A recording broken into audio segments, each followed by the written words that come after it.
Toute ma vie, j'ai rêvé d'être une hôtesse de l'air. Toute ma vie, j'ai rêvé d'avoir les fesses en l'air. Ouais, pourquoi pas. Salut les petits gnous, c'est Garga. Alors on va faire une petite vidéo sur des infos foireuses, hein. Sur des experts en criminologie disent à la police et aux médias qu'il est raciste d'appeler un pillage pillage. Alors, c'est un article d'Anguille Souroche qui date du 27 novembre 2021. Oui, c'est pas complètement récent. Je pense, oui, je crois que Psychodélique avait fait une vidéo sur ce truc-là, mais bon, c'est rigolo quand même. Deux experts en justice pénale ont déclaré aux médias et à la police que les pillages ne devraient pas être appelés pillages parce que ça serait raciste. Ce conseil est intervenu après que la Californie du Sud a été le théâtre de multiples attaques du type smash and grab contre des magasins haut de gamme le week-end dernier. La police de la baie de San Francisco a qualifié ces vols de pillage. Alors, l'indignation, blablabla. Russia Today, les méchants, rapporte Lorenzo Boyd, professeur de justice pénale et de police communautaire à l'université de New Haven. Alors, c'est quoi la police communautaire? La justice pénale, ok, mais police communautaire, c'est quoi? On fait une police spéciale pour certains trucs, ça pue du cul, ça, hein. Donc il a déclaré mardi à la chaîne d'information ABC7 que le terme a une forte connotation raciale et est généralement utilisé lorsque des personnes de couleur ou des citadins font quelque chose. Ouais. C'est peut-être parce que les citadins qui font des conneries comme ça, en général ils viennent de ghettos, puis dans les ghettos c'est pas des rednecks. Voilà. Et qu'en campagne, bah, c'est des rednecks et puis qu'ils font pas le même genre de conneries. À voir. Et que bah évidemment en campagne aussi t'as pas des magasins Zara, donc évidemment ça va pas se passer de la même manière. Boyd, ancien shérif adjoint à Boston, a poursuivi en affirmant que lorsque des personnes d'ethnies différentes font exactement la même chose, ces actes criminels sont rarement appelés pillage. Bon, peut-être. Je sais pas. Bon, bah on s'en fout en fait, hein, on va pas se faire le truc, hein. Mais bon, c'était rigolo parce que je suis complètement con, quoi. Hein, bon. Allez, on passe à la suite. Voilà, les datas qui prouvent que le racisme dans la police n'est pas forcément tout à fait justifié.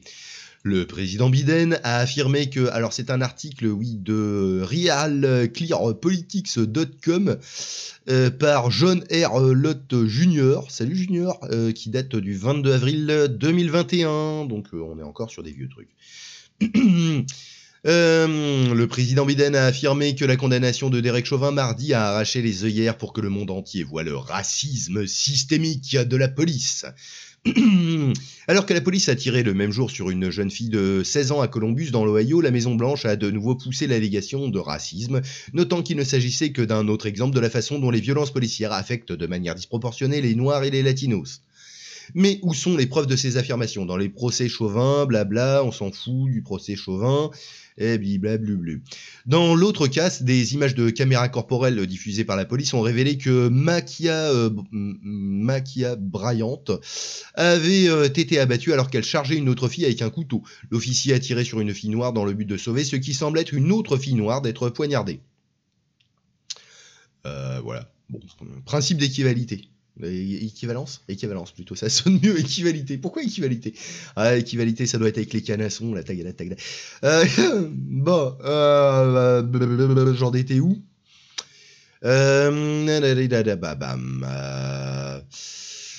Dans une étude, j'étais où? Oui, dans une étude, le Centre de recherche sur la prévention du crime, dont je suis président, donc c'est Junior là qui parle, hein, a découvert que lorsqu'un officier blanc tue un suspect, les médias mentionnent généralement la race de l'officier. Lorsque l'officier est noir, la couverture médiatique mentionne rarement ce détail. Et il y a des preuves que les Noirs n'en ont pas vraiment marre de la police. Juillet 2017, le sondage de l'université Quinnipiac de New York a révélé que les Noirs soutiennent fortement les flics dans leur quartier. 62% ont approuvé contre seulement 35% qui ont désapprouvé. Ce taux d'approbation était supérieur de 11 points de pourcentage à celui du département de police de New York dans son ensemble. Bah, quand même. Il est logique que les gens ne connaissent que les flics locaux et se fient aux reportages des médias pour se forger une impression sur d'autres domaines qu'ils connaissent moins. Un sondage de l'université de Monmouth en 2020 a révélé que 72% des Noirs et des Blancs sont satisfaits par leur police locale. Donc, finalement, c'est pas si pire que ça. Il y a d'autres preuves. Si les Noirs ne font pas confiance à la police, ils ne se tourneront probablement pas vers elle aussi souvent que les Blancs lorsqu'un crime se produit. Pourtant, les Noirs signalent les crimes violents à la police à un taux plus élevé que les Blancs ou les Hispaniques, même en contrôlant les niveaux de revenus. Les Noirs à revenus faibles et moyens sont environ 11 points de pourcentage plus susceptibles de signaler des crimes violents à la police. Ah ouais, tiens. Grâce à des recherches approfondies, nous avons trouvé 2699 fusillades policières à travers le pays entre 2013 et 2015. C'est bien plus que ce que le FBI a trouvé, puisque ces données se limitent à seulement 1366 cas fournis volontairement par les services de police. Les données du FBI présentent également d'autres lacunes. Elles incluent de manière disproportionnée des cas provenant de zones fortement minoritaires, donnant une image trompeuse de la fréquence à laquelle les Noirs sont abattus.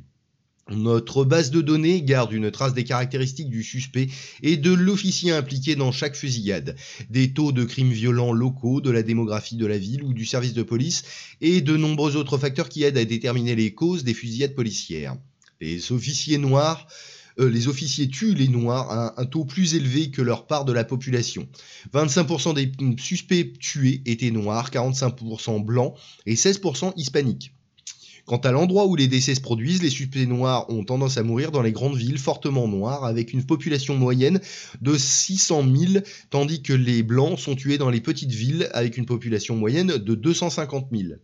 Donc évidemment, dans les grandes villes, il y a des ghettos, et dans les petites villes, il n'y en a pas. Ouais.